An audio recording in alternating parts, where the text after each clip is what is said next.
One, two, three.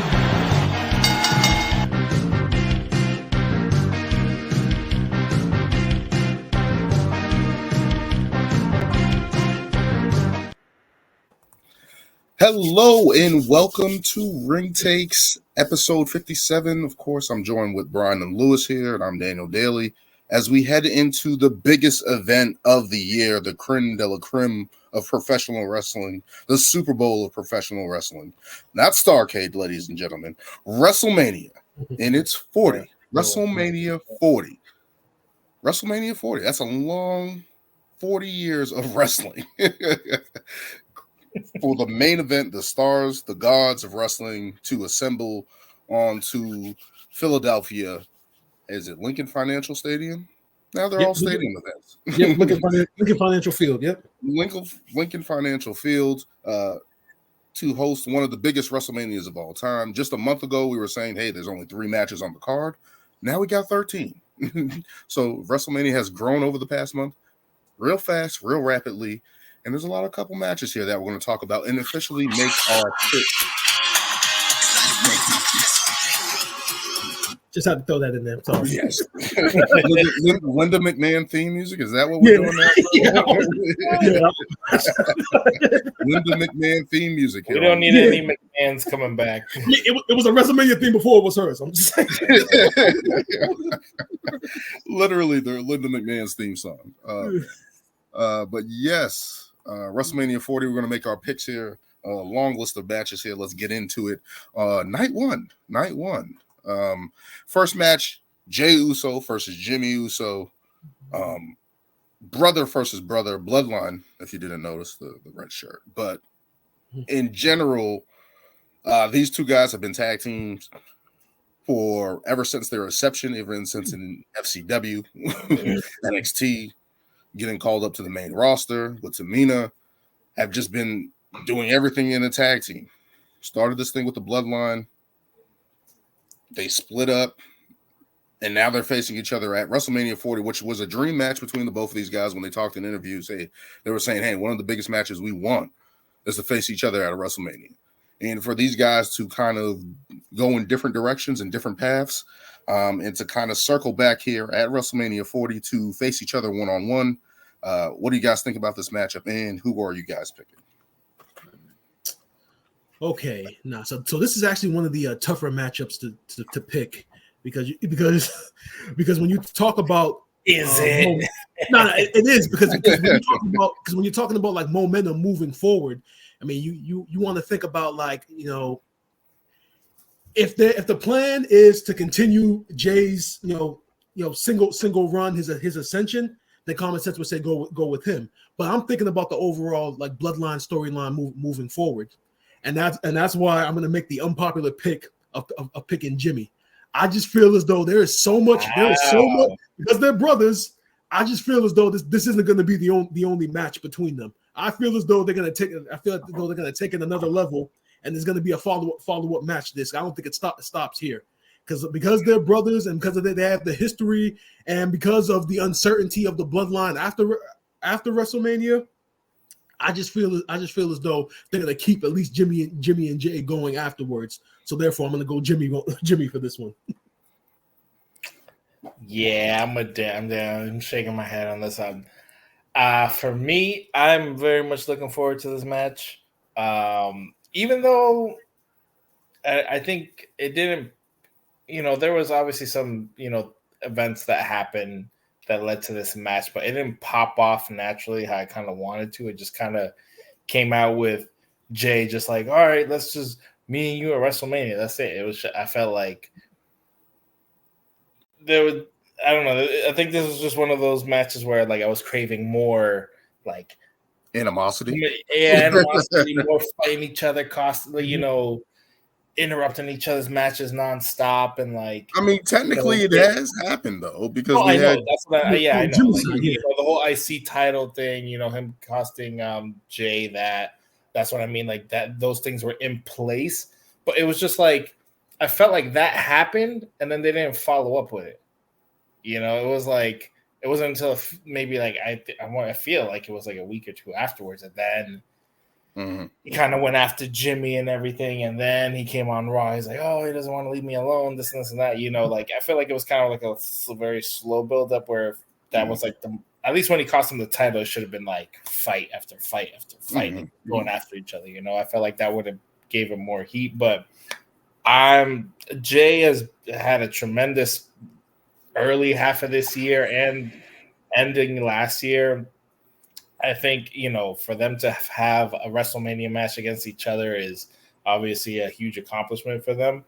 I think just going off of just WrestleMania feels and him kind of just being the big baby face right now. And, Jimmy's been there, but he's been with the bloodline and, kind of just doing his thing with Roman Reigns and everything. But, I did like their standoff promo, against each other, but I feel like Jay's really hot right now, and I see him getting the win at Mania right now. So that's my pick.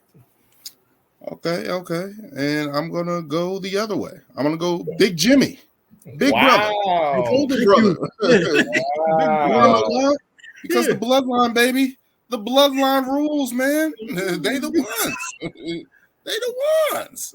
But no, honestly, yeah, I'm going to go with Jimmy on this one because of what you said, Lewis. Jay has been hot. He's over with the crowd on Monday Night Raw. He's been getting the good opportunities, winning his matches. But overall, Jimmy has been the one kind of needing something, right? He's kind of been hey, I'm the right-hand man. I'm the quarterback. I can do everything next to Roman Reigns and stuff like that. But he really hasn't had that significant win to make him that as such, right? As second in command, third in command now, if you want to be adding The Rock into things.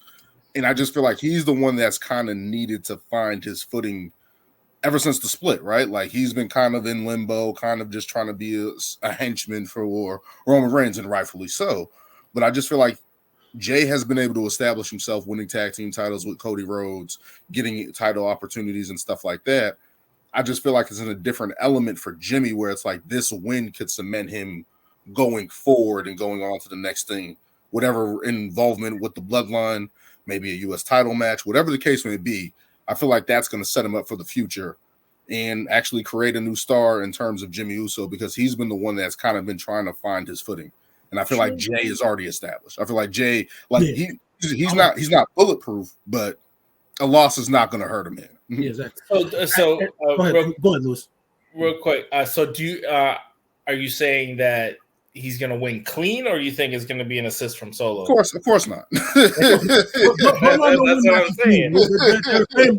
They assist one another. But to follow up on Daniel's point, Jay has kind of already established himself over these last 6 months as a single star. That's unquestionable. We still haven't really established Jimmy. We've kind of established him, but not really, because he's still have that bloodline association with him.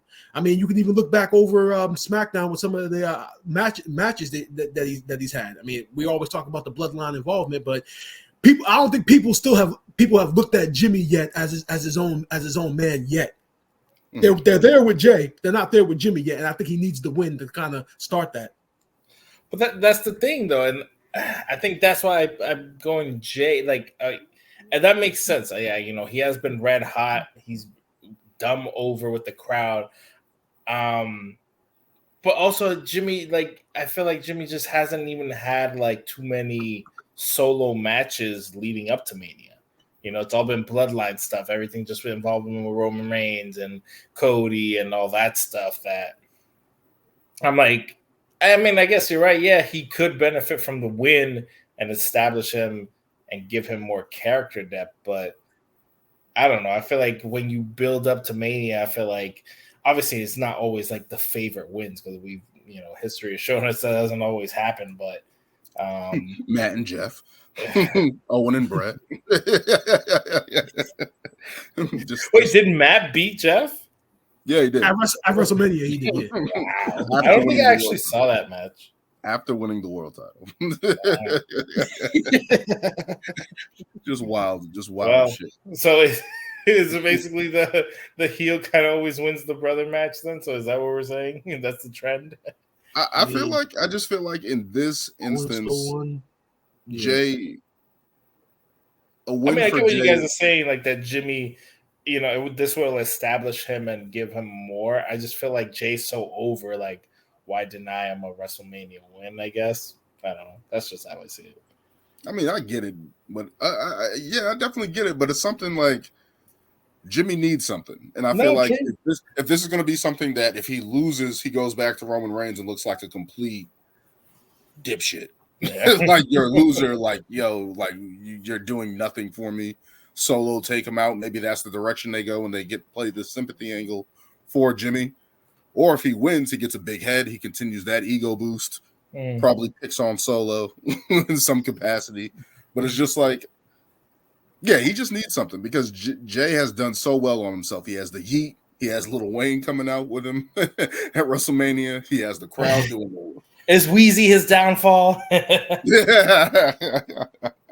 He's going to be like Jon Stewart to John Cena. Oh, yeah. I forgot about the John. It's about damn time. Yeah, it's about damn time WWE started getting hip. To get both Meek and Wheezy at this.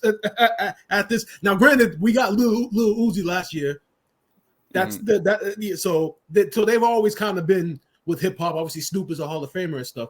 But to get both Meek and Lil Wayne, like well-established hip hop artists, oh yeah. Does this mean a new theme song for Jey Uso? I think he needs it though. I feel like if anything, Jimmy needs a new theme song because that song that they gave him is not popping. It's Bloodline generic. I mean, essentially, they took the Usos theme song, changed the lyrics with just Jay, and pretty much just said here. So realistically, both need all he literally had to do was this. And exactly, yeah. They both need rocking. Pat McAfee's going off the walls. It sells itself. Exactly. But yes, we are split. We are split on that one. Me and Brian going Jimmy. Lewis being the sole one and going Jay, which concerns me because he has a way of picking these winners at big stages, pay-per-view. So we'll see how it did last year. Great year. Great year. Here we go. We got 13 matches here, so this is definitely going to either make or break some people here early on. I meant to ask, what is our count? I don't even remember. I have to pull it up because the last one we did was Elimination Chamber. Yeah, last one we did was Elimination Chamber. We all picked it. So yeah, it was like a bye week or something. Pretty much. It's a bye pay-per-view. It's a bye pay-per-view. We called every single match. That was just too predictable. Yeah, it was too easy. But let's continue on here. Why is that not?